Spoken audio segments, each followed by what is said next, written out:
Hi friends, మేమైతే ఈరోజు చేపల ఫ్రై చేస్తున్నాం. చూడండి మేము ఎలా చేస్తున్నాము.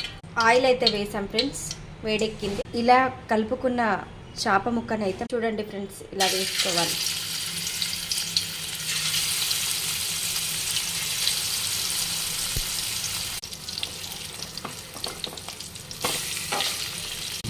అన్నీ ఇలా అయితే తిప్పేయాలండి.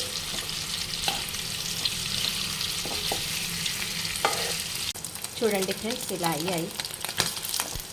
చూడండి ఫ్రెండ్స్, ఇలా అయ్యింది. చూడండి ఫ్రెండ్స్, ఎప్పుడైనా సిమ్లో పెట్టి చేసుకోండి, హై ఫ్లేమ్లో పెట్టి చేసుకోకండి, ఎందుకంటే ముక్క అనేది ఉడకదండి.